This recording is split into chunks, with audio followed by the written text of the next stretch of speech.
Hi, and welcome to Small Publishing in a Big Universe, the middle of December, and a secret and free gift you can give to any author. This month we have author Lisa Jacob talking about her most recent published novel, Carnival Farm. We have news about new books being released just in time for your holiday shopping. Coming from our sponsors this month, from Paper Angel Press. 2 new audio releases are Carnival Farm by Lisa Jacob and Pious Rebel by Jory Post, both read for you by Jen Broda. Available from Unruly Voices is Dear Goldie Hawn, Dear Leonard Cohen by Claudia Sternbach. Water Dragon Publishing has Sky Chase, the first book in the Flight of Ships series by Lorian Masuda. This is a young adult fantasy novel that will transport you to a vast world of airborne ships and floating islands. More details about that later. Also from Water Dragon Publishing is Bubbles of Time by Lorna Hopkins Keith, a follow-up to her novel City Fall. If you're attending Worldcon this year, the World Science Fiction Convention, on December 19th at 10 a.m., Paper Angel Press is presenting a panel to prepare your manuscript for submission, so that it will make an editor or agent very happy and not distract from your story. Trust me, you want to make your editor or agent happy.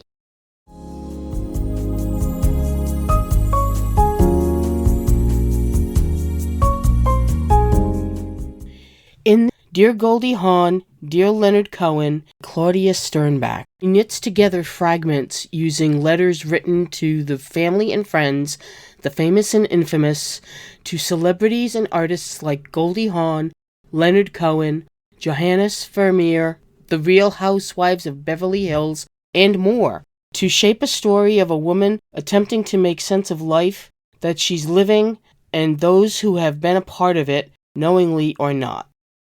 Dear Goldie Hawn, Dear Leonard Cohen is available now from Unruly Voices in hardcover, trade paperback, and digital editions. For more information, visit their website at unrulyvoices.com/dear-goldie-hawn.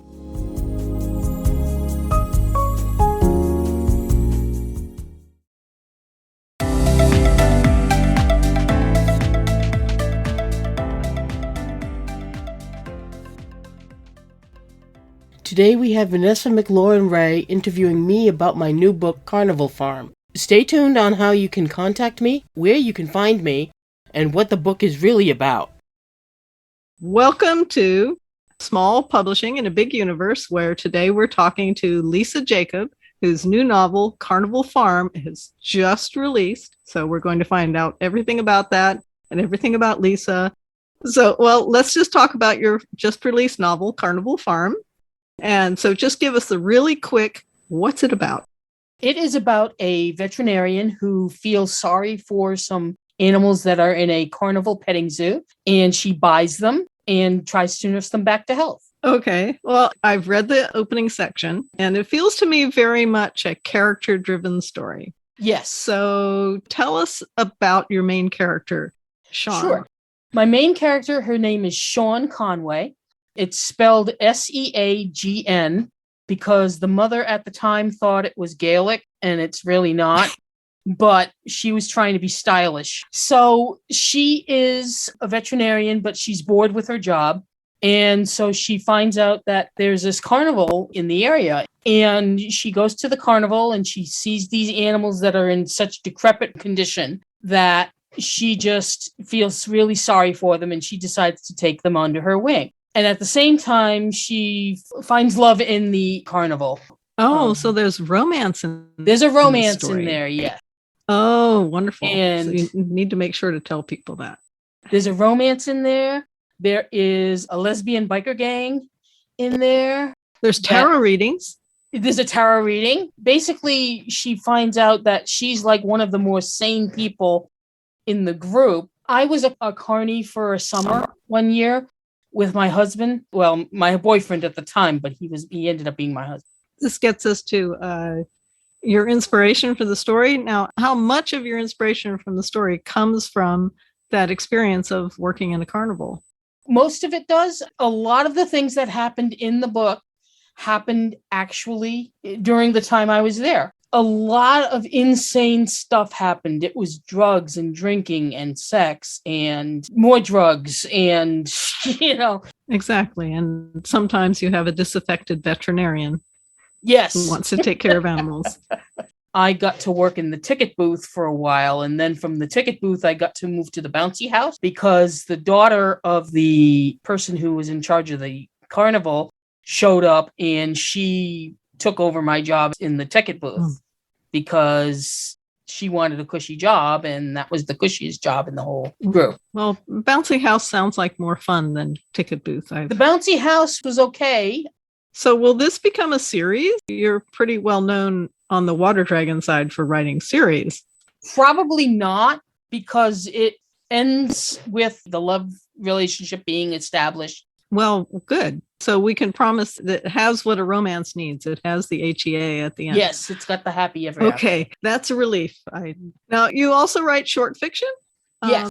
So what's your favorite, Amelia? Do you like to work long? Do you like short? Or is it all what the story dictates?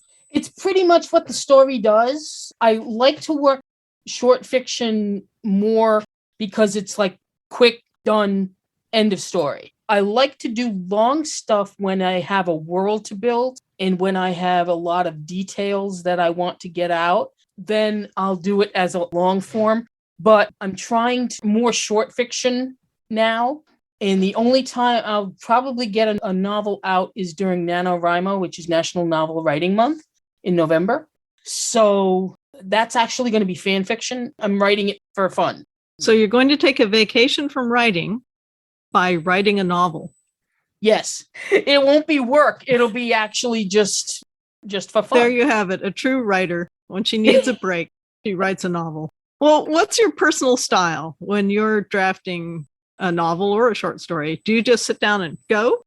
Or do you carefully plot out the elements and the story arcs and the characters? What I'm trying to do with this new novel is I'm establishing the character. I just put out a whole bunch of characters and I put down little things about them and stuff like that.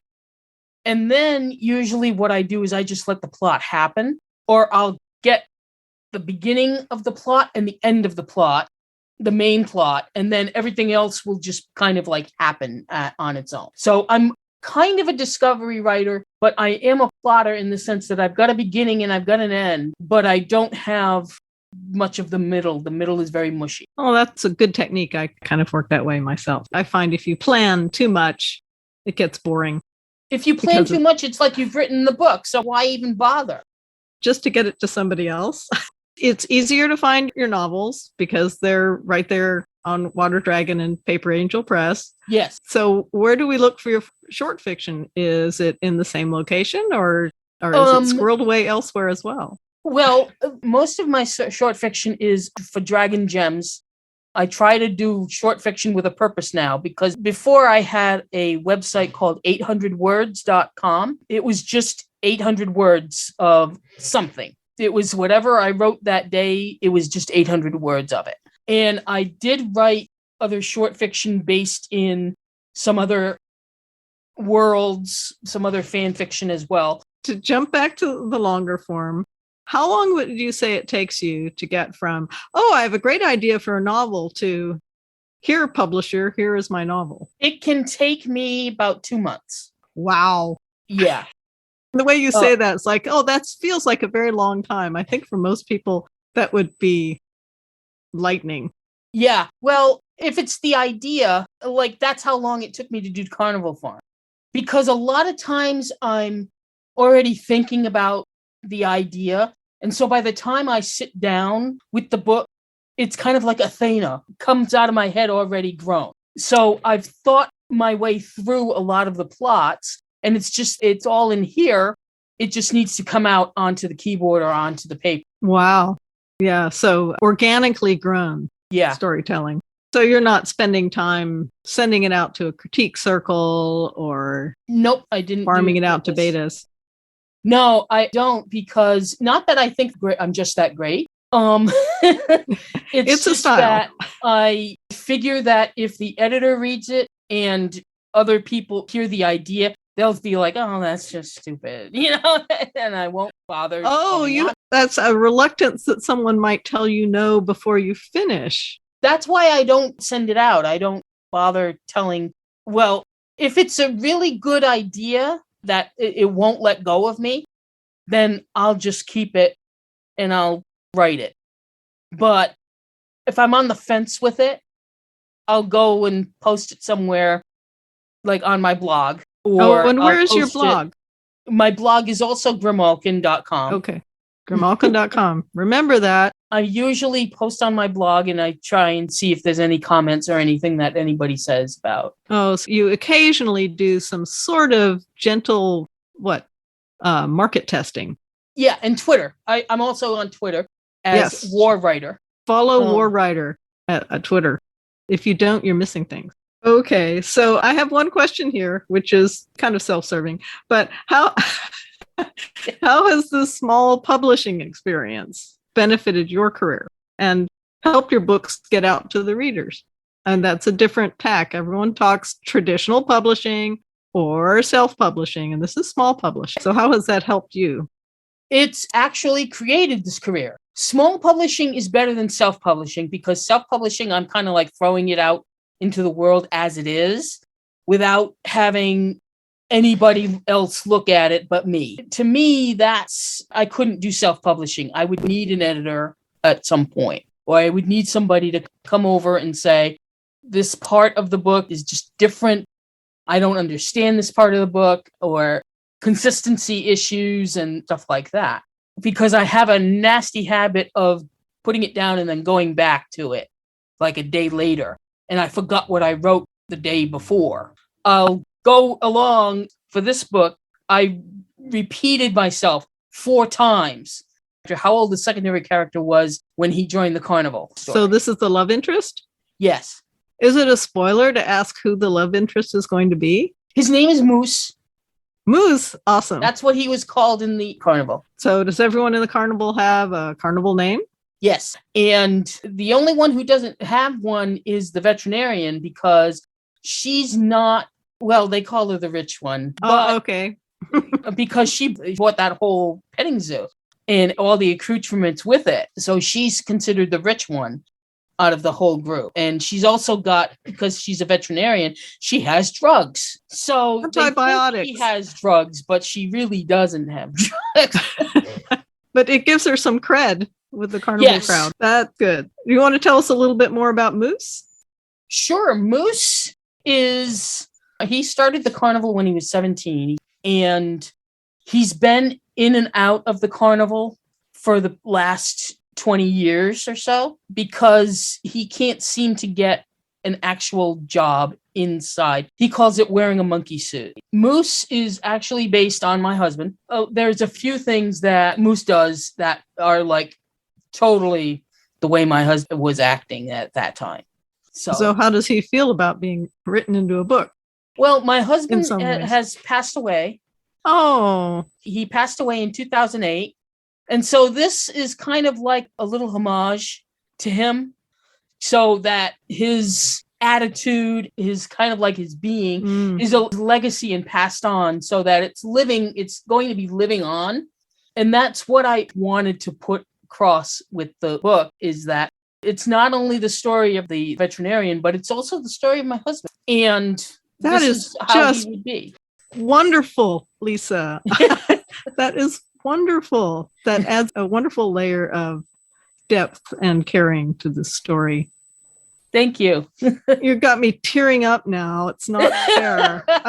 So is there anything else you want to make sure that people hear about? Well, I hope that this change of writing, or this break in writing, instead of using the magic stuff, I hope that this gets me a whole bunch of other types of readers that would like that kind of thing. And if they do, and if this book does really take off, then I will have to write about cancer. Well, we'll expect a character-driven story with complex freeform dynamics and a lot of plot twists. So it won't be your grandma's cancer story. No. It'll be more fun. But work for you, I'm sure. How can readers connect with you and with your writing? You have your blog. So I have a blog, grimalkin.com. That's also my website where I have you can contact me that way. You can sign up for my mailing list in that way, which I will not bombard you with unfortunately, I don't write that many newsletters.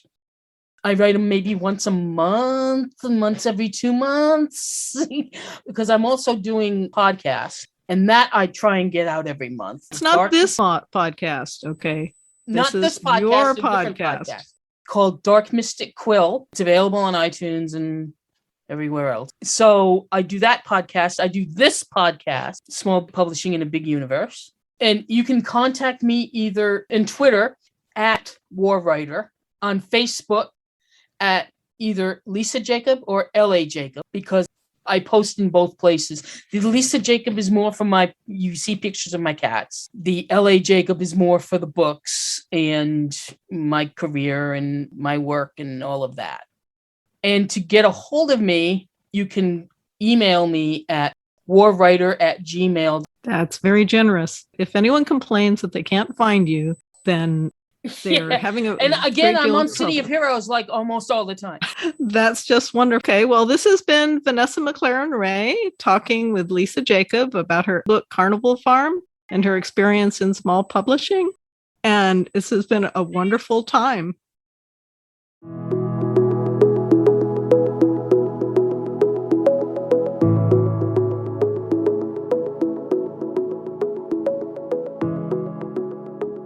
Travel to a vast world of airborne ships and floating islands. The crew of the Raging Storm, led by Captain Cordelia, protects the floating Caelum Islands from strange creatures and criminals. When Cordelia is poisoned, she must find the cure before time runs out.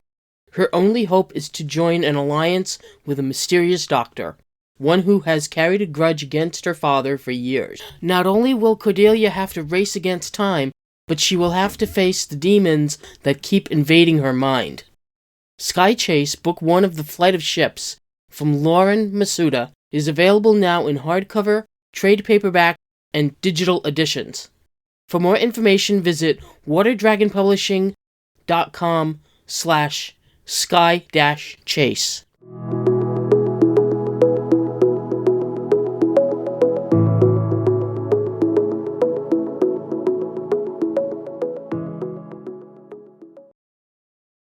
Thanks again to our guest host, Vanessa MacLaren-Wray, for interviewing me, Lisa Jacob, author of Carnival Farm.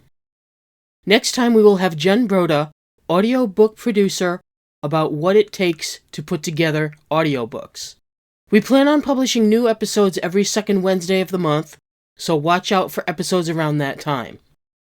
Music is provided by Melody Loops. If you want to know more about small publishing in a big universe, visit our website at spbu-podcast.com. Tweet us at spbu-podcast and like us on Facebook at spbu-podcast. This podcast was recorded and edited by yours truly, L.A. Jacob. This month's episode was sponsored by Paper Angel Press and its imprints, Water Dragon Publishing, and Unruly Voices. You can hear our podcast on Apple Podcasts, Spotify, Stitcher, and Amazon Music. Thank you very much for listening, and talk to you soon. Okay, now that we've gotten to the end of the podcast, I can give you the big secret gift that you can give to any author, and best of all, it's free. Leave a review. That's it. You can leave a review on Amazon for a book that you didn't even buy on Amazon. You can leave a review even if you haven't finished it. You can leave a review on Goodreads, Amazon, your own blog, or your YouTube channel. Authors love reviews. It gives us feedback and strokes our ego, if they're good reviews.